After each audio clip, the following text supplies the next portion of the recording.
भागीरथ के द्वारा उतारी गई गंगा भागीरथी और जैनों के द्वारा पी गई गंगा जाह्नवी के रूप में इस धरती पर जानी गई। आगे क्या हुआ जानते हैं। श्री वाल्मीकि निर्मित आश्रामण आदि काव्य के बालकांड में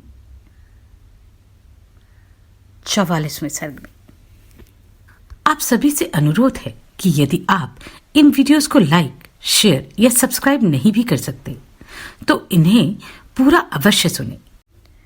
44वें सर्ग में श्री राम इस प्रकार गंगा जी को साथ ले राजा भगीरथ ने समुद्र तक जाकर रसातल में, जहां उनके पूर्वज भस्म हुए थे, प्रवेश किया। वह भस्म राशि जब गंगा जी के जल से आप्लावित हो गई, तब संपूर्ण लोकों के स्वामी भगवान ब्रह्मा ने वहां पधार कर राजा से इस प्रकार कहा। नरश्रेष्ठ, महात्मा राजा सगर के 60,000 पुत्रों का तुमने उद्धार कर दिया है। अब वे देवताओं की भांति स्वर्गलोक में जा पहुंचे हैं। भूपाल, इस सागर में जब तक सागर का जल मौजूद रहेगा तब तक सगर के सभी पुत्र देवताओं की भांति स्वर्गलोक में प्रतिष्ठित रहेंगे। ये गंगा तुम्हारी भी ज्येष्ठ पुत्री होकर रहेगी और तुम्हारे नाम पर रखे हुए भागीरथी नाम से इस जगत में विख्यात होगी। त्रिपथका, दिव्या और भागीरथी, इन तीनों नामों से गंगा की प्रसिद्धि होगी। ये आकाश, पृथ्वी और पाताल तीनों पथों को पवित्र करती हुई गमन करती है, इसलिए त्रिपथका मानी गई है। नरेश्वर, महाराज, अब तुम गंगा जी के जल से यहां अपने सभी पितामहों का तर्पण करो और इस प्रकार अपनी तथा अपने पूर्वजों द्वारा की हुई प्रतिज्ञा को पूर्ण कर लो। राजन, तुम्हारे पूर्वज धर्मात्माओं में श्रेष्ठ महायशस्वी राजा सगर भी गंगा को यहां लाना चाहते थे, किंतु उनका यह मनोरथ पूर्ण नहीं हुआ।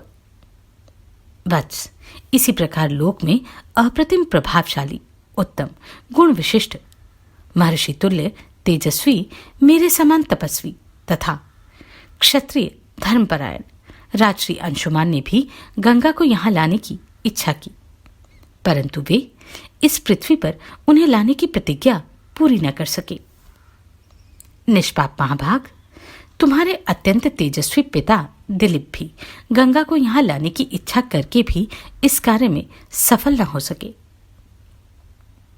पुरुष प्रवर, तुमने गंगा को भूतल पर लाने की यह प्रतिज्ञा पूर्ण कर ली है। इससे संसार में तुम्हें परम उत्तम एवं महान यश की प्राप्ति हुई है। शत्रुदमन, तुमने जो गंगा जी को पृथ्वी पर उतारने का कार्य पूर्ण किया है, इससे उस महान ब्रह्मलोक पर अधिकार प्राप्त कर लिया है जो धर्म का आश्रय है।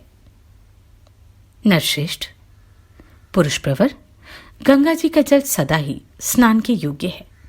तुम स्वयं भी इसमें स्नान करो और पवित्र होकर पुण्य का फल प्राप्त करो। नरेश्वर, तुम अपने सभी पितामहों का तर्पण करो।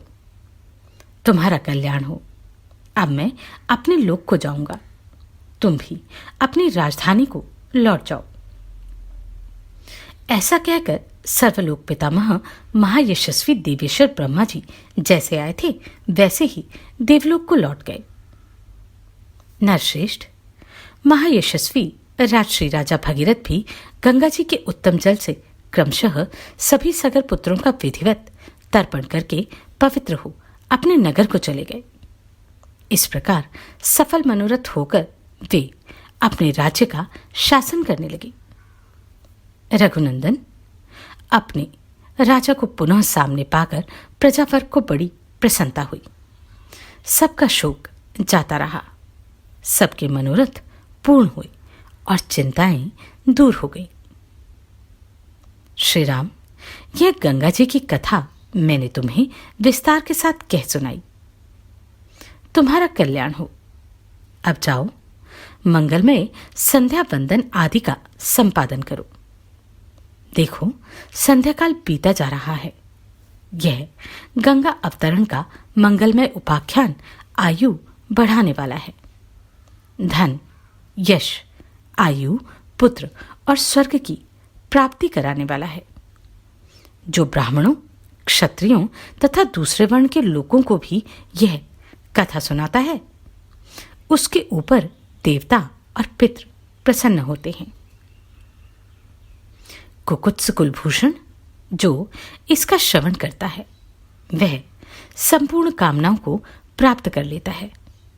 उसके सारे पाप नष्ट हो जाते हैं और आयु की वृद्धि एवं कीर्ति का विस्तार होता है। इस प्रकार श्री वाल्मीकि निर्मित आर्ष रामायण आदि काव्य के बालकांड में 44वां सर्ग पूरा हुआ। आप सभी को कोटि कोटि साधुवाद। आपने इन वीडियोस को इतना प्रेम दिया। नमस्कार, मैं आभा शर्मा जावास। यदि आपको मेरा ये प्रयत्न सराहनीय लगा हो तो मुझे सब्सक्राइब करके प्रोत्साहित करें।